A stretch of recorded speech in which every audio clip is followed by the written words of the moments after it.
Good day, students. I am Teacher Faye, and I'll be teaching you how to convert decimal to fraction. But first, I would like to explain to you the decimal places.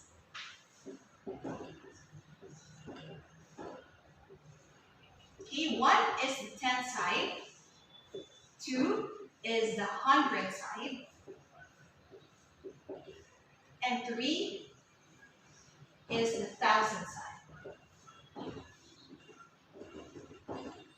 So let's say, for example, we are going to convert this decimal number. 0.12. Okay, 0.12. We have steps to follow. Number 1.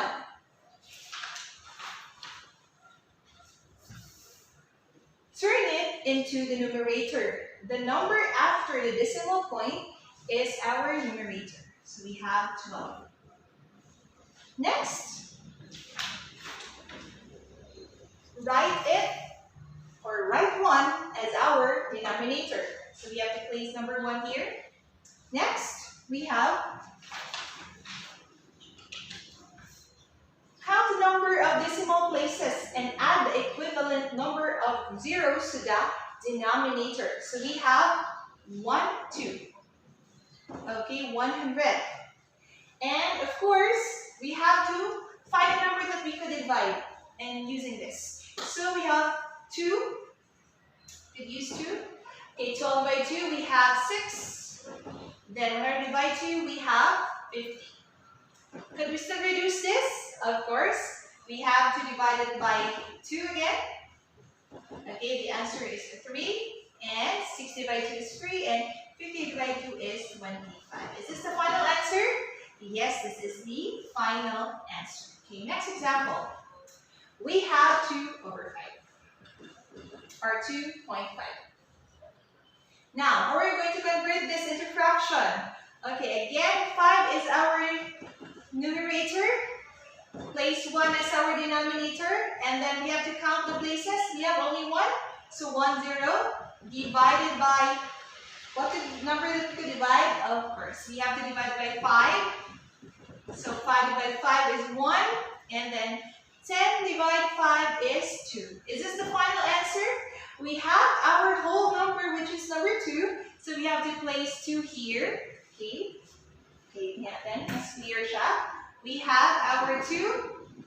So 2 and 1/2. Again, another example. We have our 5.04. So here, we have to leave first the 5. And then we have to answer for the 0.4. Okay, so we have to place the 4. How many decimal places? 1, 2. So we have 1 as our denominator. And count the places. We have 2, so 2 zeros. Divided by 4.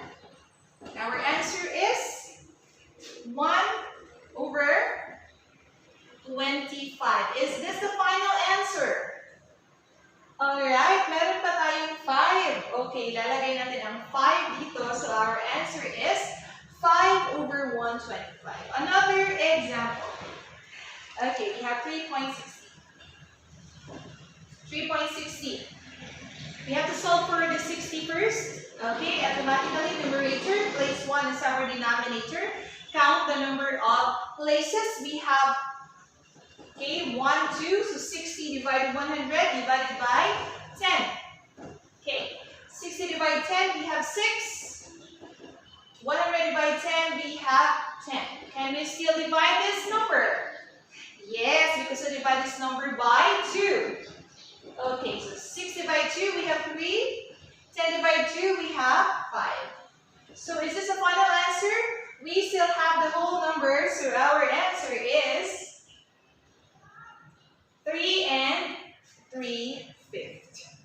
Okay, so next is the last part. Bakit ba parati natin lalagay dito? Because the fourth step is reduce the fraction into its smallest terms or the lowest term. Okay, how about if we use the 1000 side? Okay, we have 1.008. Okay, still turn it into numerator. So we have 8. over 1. How many places? 1, 2, 3. 1, 2, 3. Okay, divided by? Okay, let's use 2. Okay. 8 divided 2, we have 4. Divide 2, we have 500. Divide pa ba? Yes, you can still divide 2. So we have 2. So 2 over 500 divided 2, we have 250. And then we can still divide it by 2. So 2 divided 2, we have 1. And then 250 divided 2, we have 125. Is this the final answer? Meron tayong whole number. So the final answer is 1 over 1 and 125. I hope that you have got already. It's very simple. Have to be familiar with the places and you have to convert, place it or count the number of decimal places in order for you to make it as your denominator. Once again, this is Teacher Faye and I hope that you enjoy learning turning decimal into fraction. Bye!